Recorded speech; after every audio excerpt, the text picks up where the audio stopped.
Les saludamos nuevamente desde el Instituto Nacional de Enfermedades Respiratorias, Ismael Cosío Villegas, y les damos la bienvenida a un nuevo ciclo de videoconferencias sobre temas médicos de alta especialidad para este 2019.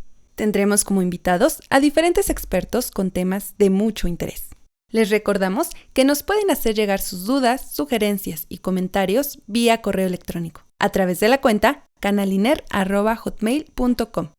El día de hoy contamos con la presencia del doctor Jesús Felipe González Roldán, director del Senaprece. Cuenta con una amplia experiencia en el tema diagnóstico del cáncer de pulmón en el primer nivel de atención. A continuación, le cedemos la palabra. Lo que hoy les voy a mostrar es el fruto de un trabajo en equipo, donde si algo tenemos claro en salud pública es que solo el trabajo en equipo es el que puede lograr resultados. Las individualidades al final pesan muy poco, y pues hablar un poco del tema de lo que son las enfermedades crónicas no transmisibles. Es muy claro que hoy son la principal causa de mortalidad ya en nuestro país. Casi el 75% de los casos se asocian a factores de riesgo como tabaquismo, alcoholismo, sedentarismo, estilos de vida, sobrepeso, obesidad, diabetes, dislipidemias. Tenemos muy claro que también el 75% de las defunciones por enfermedades crónicas no transmisibles, como es el cáncer de pulmón, ocurren en países de ingresos bajos y medios como el nuestro.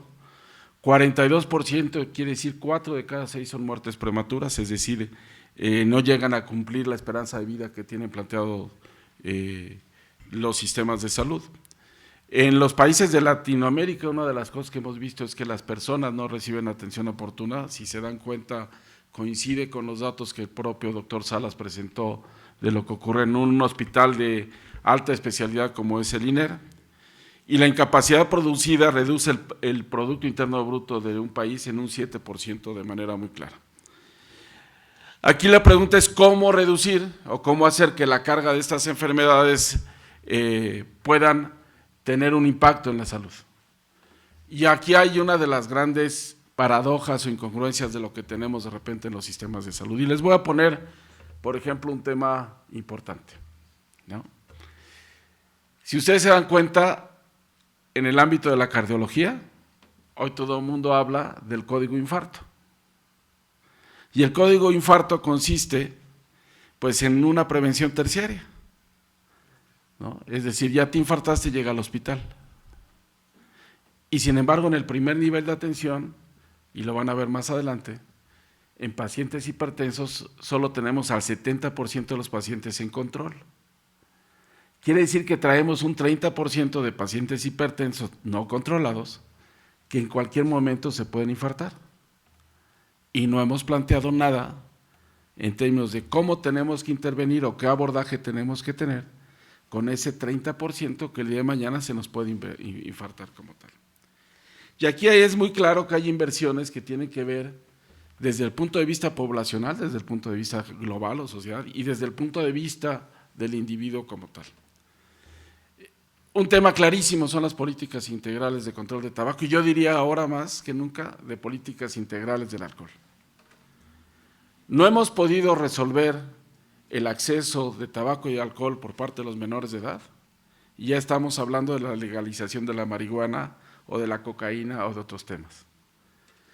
Al final la gran pregunta y el gran cuestionamiento que yo hago es, a pesar de que hay regulación sanitaria, a pesar de que hay prohibición de que tengan acceso los menores al tabaco y alcohol, todas las encuestas nacionales de adicciones nos muestran que los chavos de 12 o 13 años de edad están iniciando a esas etapas en el consumo de tabaco y alcohol. Ya no entremos al debate de los efectos que puede tener. ¿Qué va a hacer que si legalizamos la marihuana, pues los menores de edad no vayan a tener acceso a ese tipo de productos, ¿no? Está prohibido la venta de cigarros sueltos, y si salimos afuera del hospital, van a ver que todos los puestos de periódicos o las tiendas de abarrotes venden cigarros sueltos como tal. Hoy en día hay 400,000 puntos de venta en nuestro país que venden en promedio 2 cajetillas de cigarro al día de manera suelta. ¿Y quiénes tienen acceso a esos productos? Los chavos, ¿no? porque son los que no compran cajetilla y van y compran el cigarro suelto como tal. Está la parte de impuestos, está la parte de movilidad, que es importantísimo en temas de sobrepeso y obesidad, ¿no? Y está el tema también de la alimentación como tal. Y de acciones individuales, pues tiene que ver con el enfoque integral en factores de riesgos. Hay una meta que pone la Organización Mundial de la Salud, en 7 años estaría que tendríamos que reducir las muertes prematuras en un 25%, meta que seguramente plantearon los economistas, ¿no? Porque a todas luces se ve poco probable que en países como el nuestro podamos tener el cumplimiento de esta parte. Hay todo un plan de acción mundial para la prevención y control de enfermedades no transmisibles, en donde viene el cáncer. Ahora en septiembre va a haber una reunión de alto nivel, y déjenme decirles qué pasan en esas reuniones de alto nivel. Se va a plantear el tema de las enfermedades crónicas no transmisibles y va a participar la Federación Internacional de Diabetes, la Unión Internacional de Lucha contra el Cáncer, la Unión Internacional contra la Tuberculosis y Enfermedades Respiratorias y la Federación Mundial de Diabetes. Al final se van a pelear por los recursos que hay para proyectos de investigación, desarrollo, etcétera, etcétera, entre estas 4 patologías, y el abordaje para fortalecer los sistemas de salud va a quedar muy de lado como tal. De otra manera, ¿no? Ya hablaba el doctor Ruiz Matus de los determinantes de la salud, pero también hay que entender que tenemos 4 transiciones importantes, una demográfica. Hoy la gente está teniendo una esperanza de vida mayor. Hace 70 años la esperanza de vida en nuestro país era de 50 años, hoy es de 76 años. Entonces quiere decir que llegar a los 60 años para tener un cáncer de pulmón pues no se daba como tal, las enfermedades infecciosas nos mataban. Hay una transición de riesgos, también hay una transición tecnológica, y un tema es el acceso a vacunas. Hoy una de las paradojas que nos encontramos es el tema de la vacunación contra influenza. En próxima temporada invernal esperamos una alta carga de influenza por H1N1, y donde está demostrado, de acuerdo a los datos de la Dirección General de Epidemiología, que los que se nos mueren son los que no se vacunan y estaban en los grupos de riesgo que tenían que vacunarse. Y sin embargo aún hay personal de salud reacio a acceder a la vacuna como tal. Y hay esa transición epidemiológica entre las enfermedades infecciosas y las enfermedades crónicas no transmisibles. Déjenme de otra manera presentar las principales causas de mortalidad, 2016, ¿no? Y vean, enfermedades cardiovasculares, el tabaco está por lo menos relacionado con el 40% de los infartos. Diabetes, tumores malignos, ya nos decían, el 12.9%, ya según la cifra ya es el 10% atribuible a cáncer de pulmón. Enfermedad hepática, accidentes, ¿no? Accidente cerebrovascular, donde también ya está el 40%, y ahorita les digo una fórmula que un servidor aplica cuando ha sacado los datos de mortalidad atribuible al tabaco, junto con el doctor Curie y la doctora Hoy. Violencia, que el año pasado ya llegamos a 31,000 defunciones. Los homicidios en nuestra sociedad es un tema fundamental. Neumonía y influenza, ¿no? Pero vean esta enfermedad pulmonar obstructiva crónica, y nadie la pelamos, y ahorita les voy a dar algunos datos importantes respecto a esto. Les diría en resumen, entre el tema de las enfermedades pulmonares, cáncer de pulmón y EPOC, entre un 70 y hasta un 90% pueden ser atribuibles al tema de tabaco. Y en términos de accidentes cerebrovasculares e infartos agudos al corazón, entre un 35 a un 45 puede ser atribuible, dependiendo la segmentación de grupo, raza, etcétera. ¿Es factible dar soluciones a las enfermedades crónicas no transmisibles? Yo les diría sí. México tiene desde todos los puntos de vista la mejor política pública desde un punto de vista integral, escrito y lo que hay que hacer. El tema es aplicarla e instrumentarla. Hay 3 pilares muy claros de salud pública, ya hablaba el doctor Ruiz Matus, la importancia de contar con los datos, cosa que hoy lo vemos, por ejemplo, en el tema de cáncer. Desde el año 2008, y lástima que se fue la señora Mayra Galindo, pero a ella y a un servidor nos tocó recibir el reclamo en la Conferencia Mundial de Cáncer en Shenzhen, China, donde nuestro país, a pesar de haber recibido fondos para generar dos temas, un Plan Nacional de Prevención y Control de Cáncer, cosa que hoy no tenemos, y un registro nominal de pacientes con cáncer, cosa que hoy no tenemos.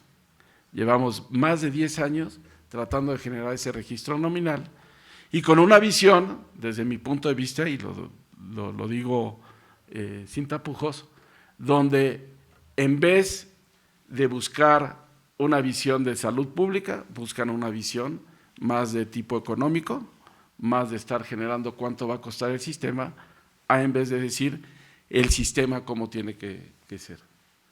La parte de atención médica, que tiene calidad y acceso efectivo, y política sanitaria y política fiscal. Todo esto, si bien aquí lo ven para sobrepeso, obesidad y diabetes, es aplicable a cualquier enfermedad crónica no transmisible. ¿Se puede generar un sistema nominal de información? Sí, sí se puede. No teníamos al inicio de esta administración datos duros de lo que pasaba en el primer nivel de atención. Hoy que está el debate en términos, y todos los candidatos hablaron de que habría que ver el primer nivel de atención, la realidad es que en sus diferentes etapas, cuando les tocó virar o manejar la salud pública de nuestro país, la realidad es que nunca miraron al primer nivel de atención. De hecho, hace rato comentamos el doctor Ruiz Matusí y yo, como el día de ayer, el tema que sale en las notas el día de hoy en salud es, vamos a invertir en más hospitales. Y les voy a dar algunos datos duros de lo que tenemos. Aquí está el número de pacientes con una enfermedad crónica no transmisible que ha sido diagnosticado en más de 12,420 centros de salud de todos los servicios estatales de salud. Estos son pacientes, todos son los que han sido diagnosticados, y vean ustedes cómo cuando pasamos activos se reducen estas cifras. Este corte está en abril, tenemos los datos, pero lo quería poner como ejemplo. ¿Cómo tenemos 600,000 con diabetes? Perdemos el 40% de los pacientes que diagnosticamos en primer nivel, ya no regresan. Segundo, les decía, ¿cuántos hipertensos? ¿No? ¿Se podría generar esto para el tema de enfermedades respiratorias? ¿EPOC? Sí. Vamos a ir en esa vía y justo parte de lo que existe es todo un viraje. Tenemos hasta un índice de calidad de la atención del paciente de diabetes en México. No hay ningún otro país, por lo menos en las Américas, que tenga un sistema tan sólido y robusto como el que tiene el mexicano, donde hay calificaciones en términos de calidad que tiene que ver con cobertura, tiene que ver con calidad de la atención y tiene que ver con si el paciente está en control o no.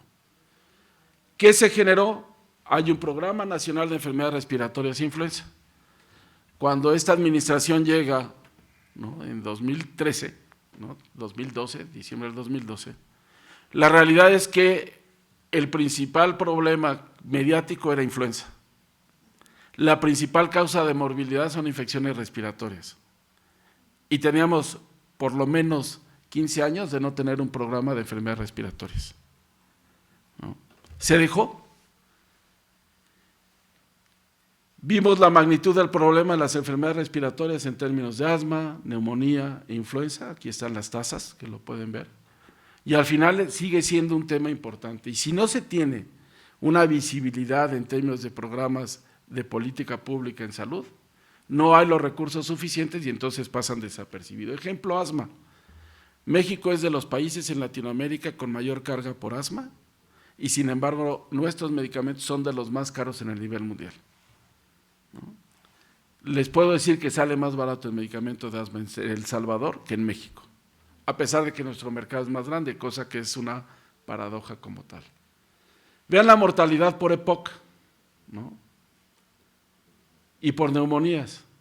Y ahorita les voy a señalar cómo, y veo que aquí hay un predominio de público femenino, en el mes de octubre, pues seguramente ustedes recuerdan que todos nos ponemos un listoncito rosa. Los jugadores de fútbol americano pues juegan hasta con rosa. El América y las Chivas juegan con balón rosa, ¿no? Y eso es por cáncer de mama y cáncer cervicuterino. Hoy, la enfermedad pulmonar obstructiva crónica causa más defunciones al año en mujeres que las que acontecen por cáncer cervicuterino y cáncer de mama juntos. Y sin embargo, pues nadie lo menciona, ¿no?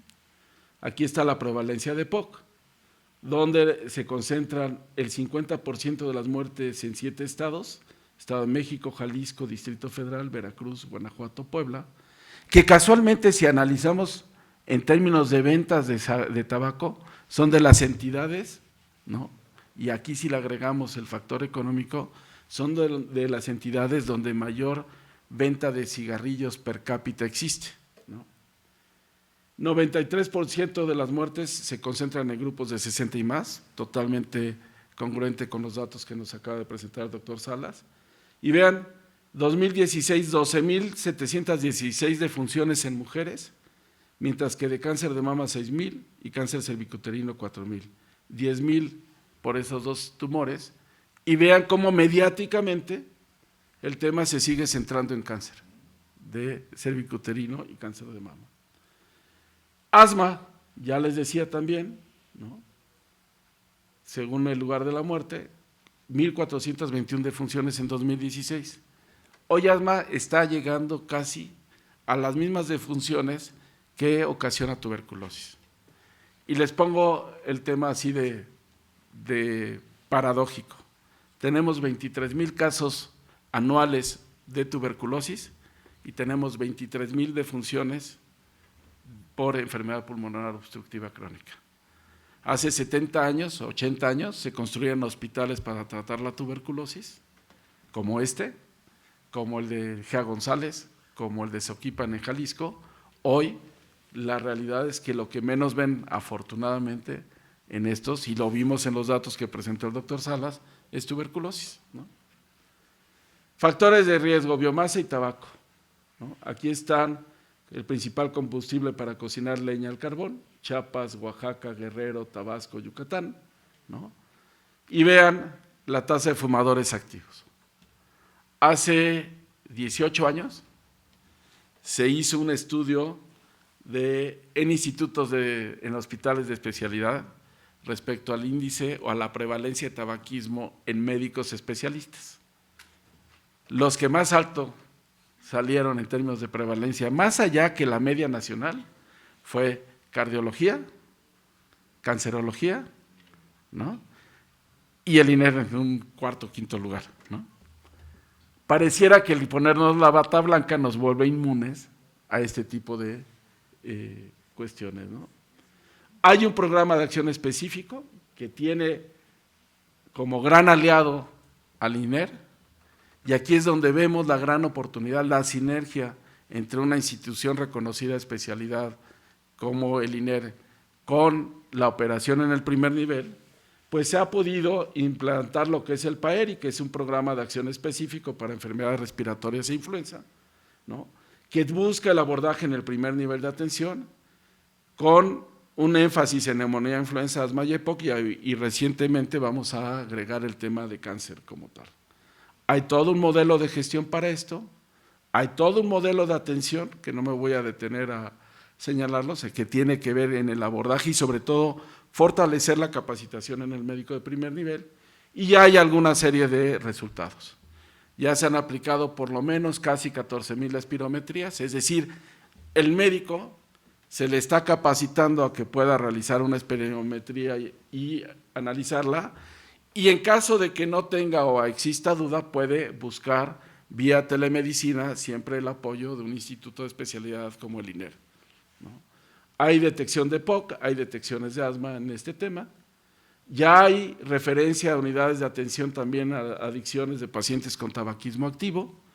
En ese índice de calidad de atención del paciente diabético, si ustedes se meten y están en una página pública que se llama OMENT, si ustedes ponen en cualquier buscador OMENT, O de observatorio, M de mexicano, E de enfermedades, N de no y T de transmisibles, OMENT, van a entrar a una página de la Universidad Autónoma de Nuevo León, donde viene toda la información y ustedes pueden ver cuántos pacientes diabéticos o hipertensos o dislipidémicos o con obesidad atiende cada centro de salud de los más de 12,000 unidades de salud, incluyendo la parte de unidades móviles, pero son 10,590 establecidos como de primer nivel, pueden ver el número de pacientes que atienden, qué calidad tienen en la atención y pueden ver que también viene el tema de tabaquismo como tal en estos pacientes que se está dando.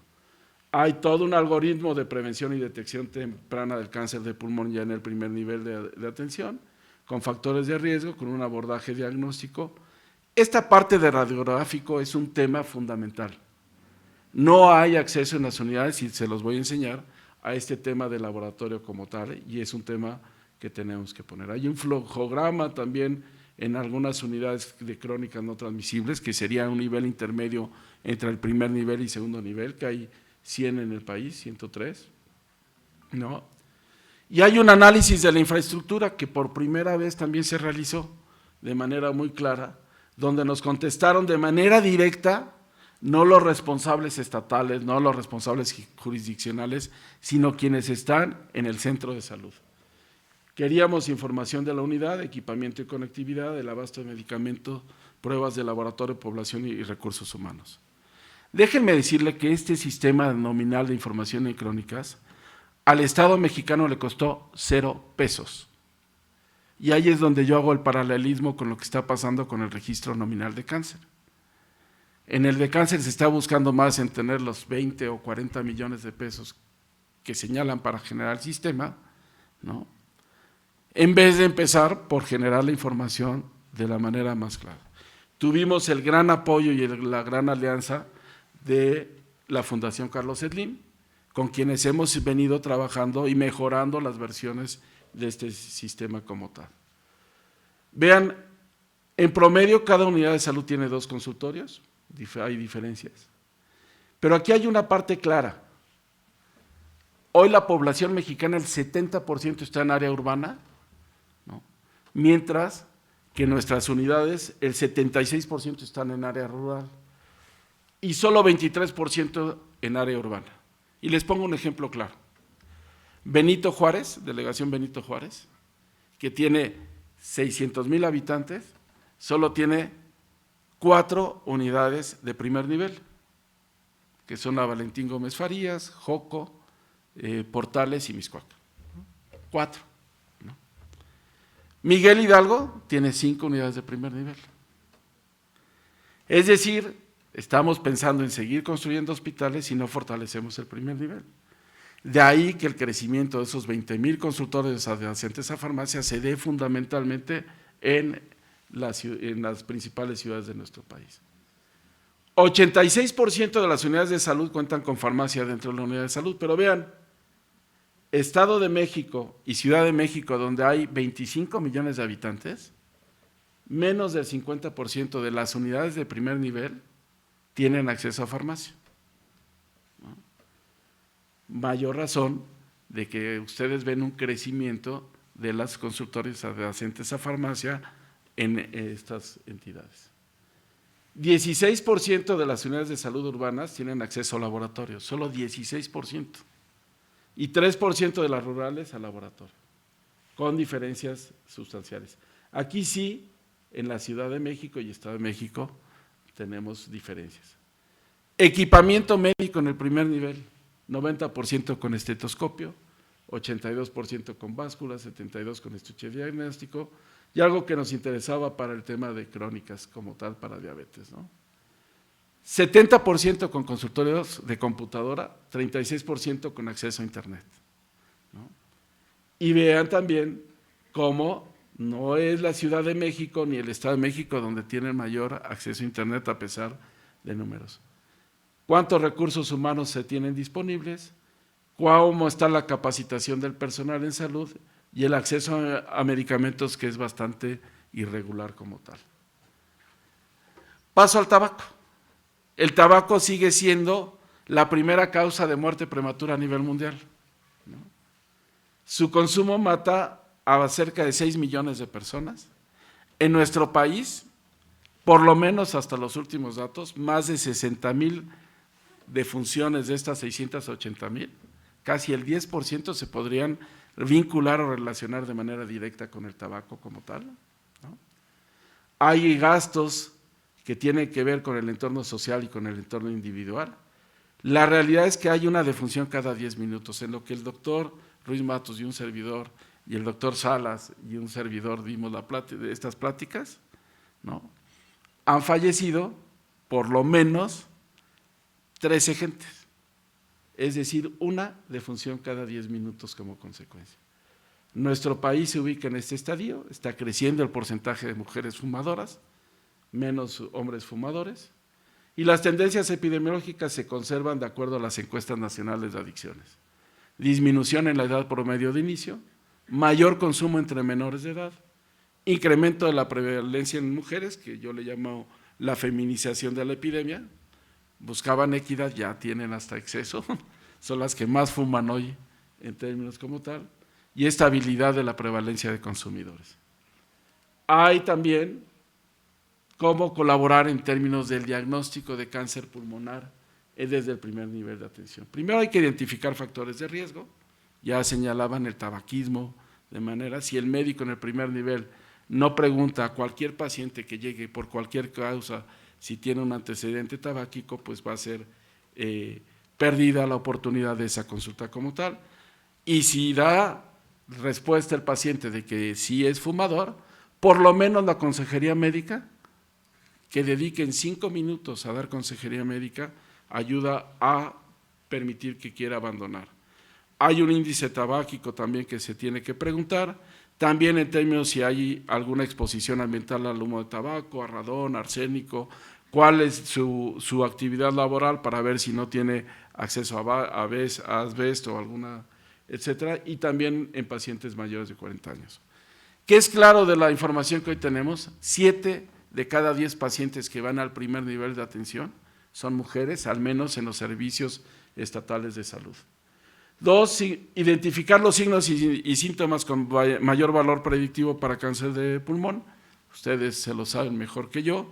La realidad es que el médico en el primer nivel de atención tiene que tener muy claro esto.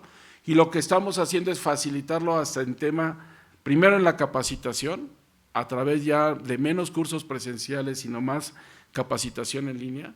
Y segundo, también con certificar competencias en estos médicos. Y tercero, también tiene que ver con el hecho de poner a su alcance algoritmos o guías que le permitan pensar en esto.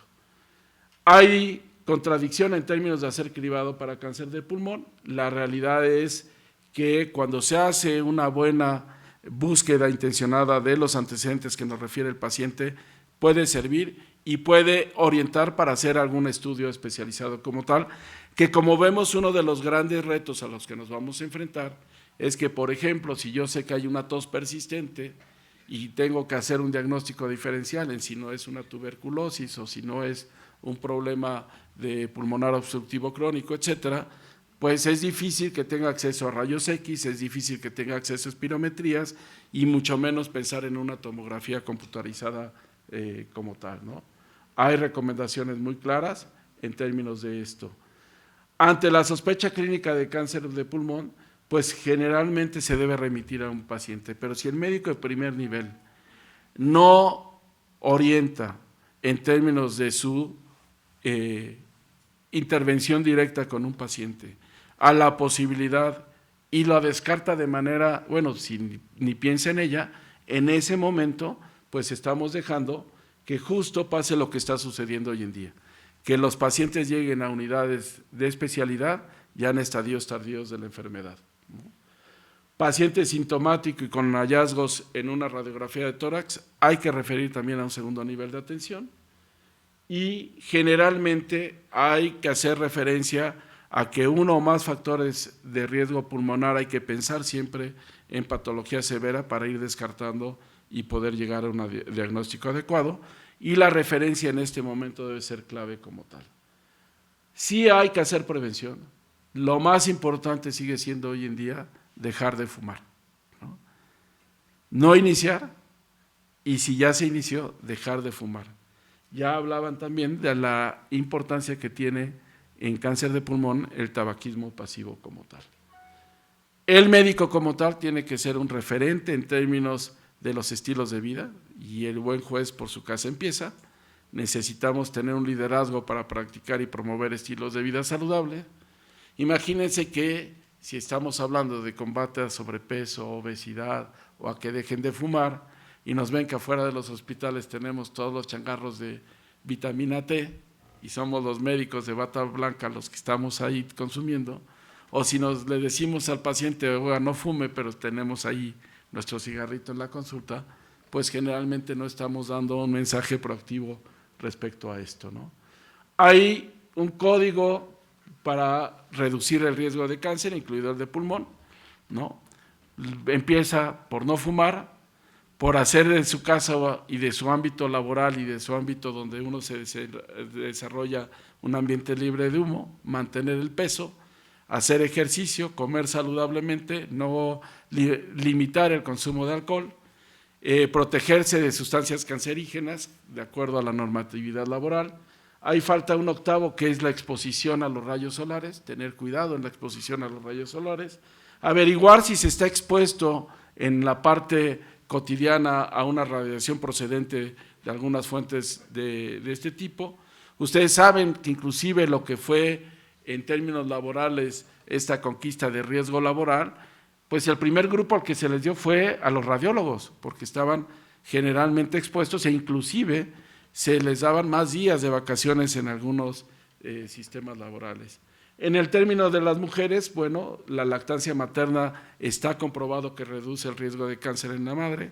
También el uso de terapia hormonal aumenta el riesgo en determinados tipos de cáncer. Asegurar que los programas de vacunación se apliquen en términos de papiloma humano y de hepatitis B y participar en los programas de cribado en cáncer. Hay todo un flujo que tiene que ver con la relación, la referencia y contrarreferencia entre primero y segundo nivel, y al final lo más importante es que todos tengamos muy claro que la salud, el aire y la libertad solo se valoran cuando se pierden. Muchas gracias.